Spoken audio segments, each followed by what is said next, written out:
Iš tikrųjų pradėjau bitininkauti aš pats pirmas prieš 13 metų, visiškai nuo nulio, nes bitininkystė būna dažnu atveju parduodama iš kartos į kartą. Ir seneliai, ir tėvai bitininkauja ir panašiai, bet mūsų atvejs yra skirtinis ir, kaip sakau, aš tapau pirmos kartos bitininkų šeimoje. Tai pas močiutę buvo senas avilys daržinėje, gal turbūt 15 metų nenaudojamas.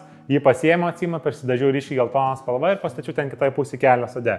Na ir ką, po 3 dienų atskrido pas kaimynas tėčius, jį susėmiau, taip kaip mokėjau ir taip sukūriau savo pirmą bičių šeimą. Ir taip, kaip sakau, po truputį ta bitininkystė atėjo pas mus į širdį. Cinkelis gal tame, kad ramus darbas, kvepia, žydi visada, oras gamtoje. Ir bitininkystė, ką man teko išmokti, negalime žiūrėti į verslo modelį. Tarkim, kad turėsi 10 šeimų ir uždirbsiu, prisuksiu tiek medaus ir gausiu tiek pajamų. Taip nesidaro su bitėmis. Tai sakau, pirmiausia, reikia bitės pamilti, pajausti ir žinoti, ką daryti ir tau tada tik po truputį pradės sektis. Tai bitininkystė yra tokia išskirtinė šaka, nes bitės nekalba, jas reikia suprasti. Brolis Vilius man tik tai padėdavo sukti medų, bet prie bičių jis praktiškai neįdavo, jis tik man būdavo pagalbininkas. Pirmas buvo Ignas, aš būdavo tas tiesiog, kuris suka tą medų ir man ten kiek ta motinėlė gyvena ir kaip jie atrodo, man ten būdavo tikrai nelabai aktualus klausimas, bet aš 16 metais išvykau stažuotis Vokietijos bitynus. Ir 2 metus padirbau pa žmonės, kurie gyvena iš bičių, nes bitininkystė vis tiek yra tas sezoninis darbas ir tikrai ne visi bitininkai gali gyventi visus metus iš to. Tada grįžau į Lietuvą ir jau tada aš pradėjau jį mokinti. Tai esam pasiskirstę vaidmenimis, nes kai būna 2 direktoriai, tai žino, tada darbas būna nepadarytas. Tai aš asmeniškai esu atsakingas už komunikaciją, pardavimus ir už bičių motinėlių selekciją, auginimą jų, o brolis jau mano yra atsakingas už siuntų siuntimą, už medaus sukimą ir iš tų paprastų didelių šeimų priežiūrą. Tai dažniausiai mes bendradarbiavom su ūkininkais, nes ūkininkam, tarkim, ar būtų rapsų, grikių laukai, tai bitės derlių padidina apie 300%, ar tai būtų net ir braškių ūkius vežame, tai mes bendradarbiavom su ūkininkais ir stengiame jų laukuose laikyti, aišku, susitarus jiem, kad būtų patogu. Mūsų plėtra nėra, kaip dažnai įsivaizduoja tas standartinis bitininkas, kad mes dabar turim 300 avilių, paauginti iki 500 avilių. Mūsų tikslas yra sukurti kuo daugiau inovatyvių produktų su medumi ir juos pristatyti rinkoje. Tai mes surenkame mūsų krašte 4 rūšių medų, tai pavasario žiedų, viskas, kas žydė pavasarį, pievos, sodai ir panašiai. Tada vasaros žiedų medus, rudens medus ir grikių medus. Tiek darome medų su šaltelefilizuotais vaisiais, tai avietėmis, šaltalankis, varainiais. Ten kitus produktus kaip donelė, žiedadulkės, penelis, pikis renkame.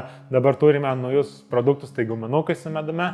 Tai jie irgi labai populiarūs, kur yra daug ir vitaminų, daug ir paprasto ir medaus, tai tokie unikalūs yra. Ir jie, kurie specialiai pagaminti po 2 užrankyčių susikybę, kaip ir mes su broliu einam bitininkystę kartu. Aš buvau tas iniciatyvas, kuris sukūrė tą produktą, bet mano direktorius 2 metus dar galvoja, jam tai tas netiko, bet galų galiausiai jau vartotojai, žmonės jau patys pradėjo diktuoti, kad fainas produktas. Lietuvoje, kaip kalbame su broliu, turbūt nėra tokios profesijos, kiek turi konkurentų, bičiulių šalia. Tai tarkim, bitininkų Lietuvos mastu yra 6000, Kupiškio rajone yra 160 bitininkų. Tai kaip išsiskirti iš tų visos minios, tai yra klausimas geras. Mes labai daug vertiname kokybę.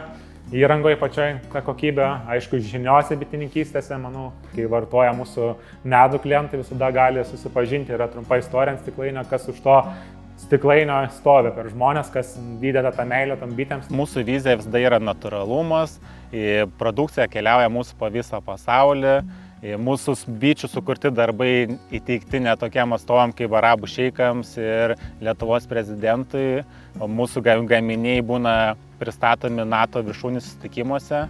Tai dažniausiai tie dalykai, kurie patys kalba už save. Mes daugiausiai dabar medaus parodam būtent internetu. Ir kiekvieną dieną kurjerį važiuoja ir išsiuntinėja siuntas po visą pasaulį.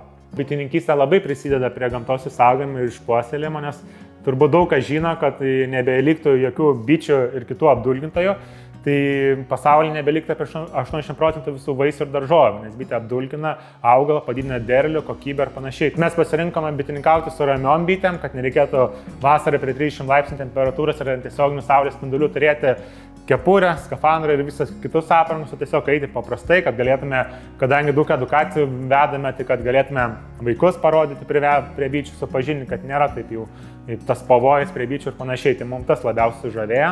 Aš manau, kiekvienas atsakingas verslas turėtų edukuoti žmonės, nes edukuodami žmonės mes supažindame juos su savo gamyba, su savo produkcija ir palaipsniui tai tampa ir mūsų vartotojai, klientų. Verslai visi turėtų ar ūkiai būti socialiai atsakingi, tai tu tuo pačiu turi rodyti pavyzdį kitiems ir padėti kitiems. Visada yra gera daryti gerą.